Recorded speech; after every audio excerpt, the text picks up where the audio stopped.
Ankavaliana hatrandray tompoko lasy tompoko vavy no hitsidina tokatranonao amin'izao alahady alina fatelopolo ny volana aogositra izao ity ihany koa zany ny mahery farany amin'ity volana aogositra ity atolotratsika ary ny arahaba ary asaina mpanajanotsika isa tokatrano anaraka ny fandarana mahery hatramin'ny farany tanterana ireo vaovao nisongadina nandritra ity herinandro ity indrindra tamin'izao farany herinandro izao lalao baolina kitra nentsika manomboka ny fotoana amin'ity ariva ity ny fiadina ny amboaran'ny Madagasikara eo amin'ny lalao baolina kitra ho an'ny ekipa tompon'ny amboara izany isan'ny nisongadina tamin'ity dingana ity ny tsy fandraisana anjara ny Elgeco izay tokony lalao tany savazany izay ikatroka tamin'ny FC Joel hoentiny namana zakino ao anatin'ity fanadihadiana ity ny valiny izay antony tsy nandraisan'ny Elgeco plus anjara izay.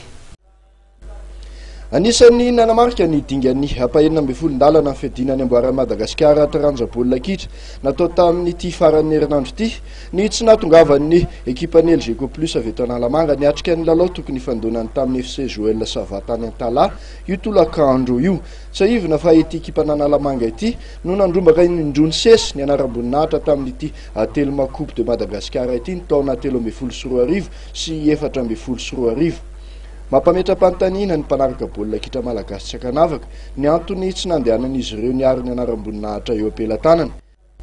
Inona fa hitondra fanazavana bebe kokoa mahakasika izay tranga izay ny mpitatana ao amin'ity ekipan'ny Elgeco plus ity amin'ny herinandro ho avy io. Ankoatr'izay dia saika nivoaka mpandresy avokoa ireo ekipa voasokajy goavana tany amin'ireo toerana 12 nanaovana ny lalao. Raha ny teto Antananarivo manokana aloha dia nazavana nandresen'ny ekipan'ny FC tamin'ny enina ny ekipan'ny FC Leopard Betsiboka torak'izay ihany koa tany amin'ny kianjan'ny Carrion dia nomitsan'ny ekipan'ny Tana Formation Analamanga tamin'ny isa mavesatra 12 no iray ny ekipan'ny Talent Academy avy any Antsinanana. Toy izao kosa ireo vokatra hafa tany Ambanja ny TTF Ambanja naresy FC Maeva Betsiboka tamin'ny isa 2 iray. Tany Ambatondrazaka dia nandresy niady ny ekipan'ny 3FB Ambatondrazaka rehefa tsy tonga niatrika ny lalao ny ekipan'ny FC Vatomandry. Tany Antsirabe tamin'ny isa 2 iray nandresen'ny ekipan'ny Jesaya Bongolava ny ekipan'ny FC Vankinakaratra. Tany Antsoy dia mbola nivoaka mpandresy ihany koa ny ekipan'ny AS Adema Analamanga rehefa naresy ny ekipan'ny Tamitsa tamin'ny isa 2. Tany Ios tamin'ny isa 2 no natafitan'ny ekipan'ny FC Ilakaka nanolona ny ASJF Capricorne.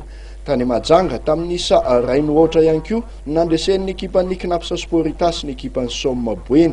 Ary tao Majanga ihany ny ekipan'ny Kosfa Analamanga naresy ny ekipan'ny Ascume Boeny tamin'ny isa 2 iray.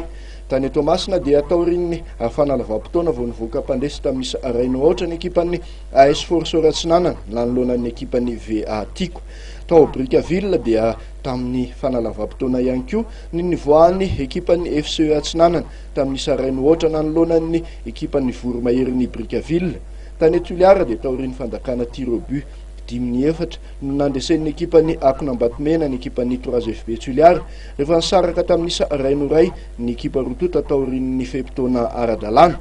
Tao Tuliara ihany tamin'ny isa 3 iray nandresen'ny ekipan'ny FC Mapasi ny ekipan'ny Impo Sport. Tany Fianaratsoa taorin'ny fanalavam-potoana vao naresy tamin'ny isa 2 ny ekipan'ny AS Jetmada avy eto Analamanga ekipan'ny FC Prescoi avy any Mahatsatra ambony. Ary farany tany Vangaindrano ny TMT avy any Vatovavy Fitonana naresy ny ekipan'ny VFM avy any Vangaindrano tamin'ny isa 2.